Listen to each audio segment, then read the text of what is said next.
Kita hanya beribadah mengikuti apa yang diajarkan Allah. Perkataan para ulama makna dan karena nasta'in hanya kepadamu kami meminta pertolongan. Yakni makna yang kata Ibnu Taimiyah rahimahullah, hanya kepadamu lah ya Allah kami meminta pertolongan kepadamu untuk mengajarkan ibadah yang benar kepadamu, untuk beribadah dengan baik. Nabi sendiri sallallahu alaihi wasallam bersabda kepada Mu'adz bin Jabal radhiyallahu ta'ala anhu, "Ya Mu'adz, wallahi inni la uhibbu. Wallahi inni la uhibbu. Ya Mu'adz, wallahi inni la uhibbu." Wahai Mu'adz, sungguh demi Allah aku sangat mencintaimu. Maknanya cinta kepada Allah Subhanahu wa taala. Nabi mengulang sampai 2 kali. Lalu kemudian beliau berkata, la tada'anna dubura kulli salatin an taqula Allahumma a'inni ala dzikrika wa syukrika wa husni ibadati. Janganlah engkau tinggalkan di akhir salatmu untuk selalu membaca Allahumma a'inni ala dzikrika, ya Allah tolonglah aku untuk senantiasa mengingatimu, berzikir kepadamu, wa ala syukrika, dan untuk senantiasa mensyukuri nikmat-nikmatmu, yaitu dengan menggunakan nikmat-nikmat Allah dalam ibadah dan dalam apa yang Allah cintai, wa husni ibadatika, dan beribadah kepadamu dengan baik dan benar. Di dalam doa 3 ini kita memohon kepada Allah Subhanahu wa taala untuk senantiasa mengingati Allah, yakni menjadikan Allah sesembahan yang esa, tidak mengingati selain Allah dalam ibadah kita, tidak meniatkan sesuatu pun dalam ibadah-ibadah kita selain hanya kepada Allah Subhanahu wa taala, dan mensyukuri nikmat Allah, yaitu menjalankan ibadah dan mensyukuri nikmat iman dan tauhid, nikmat Islam, yaitu dengan melakukan ibadah yang disyariatkan oleh Allah Subhanahu wa taala, dan ditegaskan wa husni ibadatika, dan beribadah kepadamu ya Allah dengan cara yang baik dan benar, yaitu dengan tolonglah hamba untuk senantiasa beribadah kepadamu sesuai dengan apa yang dituntunkan dan diajarkan oleh Nabi sallallahu alaihi wasallam. Maka ini makna wa iyyaka nasta'in, dan hanya kepadamu ya Allah hamba meminta pertolongan, yaitu pertolongan agar kita beribadah sesuai dengan apa yang diajarkan oleh Nabi, fanattabi'ul huda, sehingga kita senantiasa mengikuti petunjuk yang benar. Makna syahadat anna Muhammadan Rasulullah, makna syahadat bahwa Muhammad adalah utusan Allah sallallahu alaihi wasallam, yaitu maknanya bahwasanya Nabi sallallahu alaihi wasallam adalah diutus oleh Allah Subhanahu wa taala. Annahu Rasul, beliau utusan. Utusan artinya yang mendapatkan perintah untuk menyampaikan apa yang datangnya dari sang pemberi perintah, yaitu Allah Azza wa Jalla.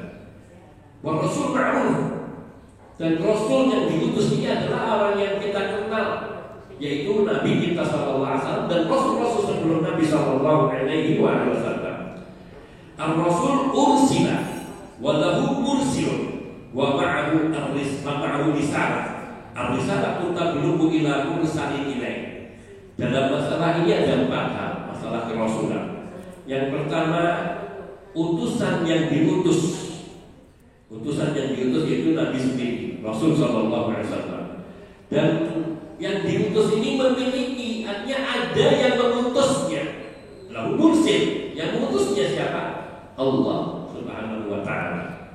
Dan yang ketiga, ada yang diutus, yaitu perkara apa yang dibawa oleh utusan untuk disampaikan, yaitu risalah. Risalah itu sendiri, wahyu sendiri, pengajaran dari Allah Subhanahu wa taala kepada kita.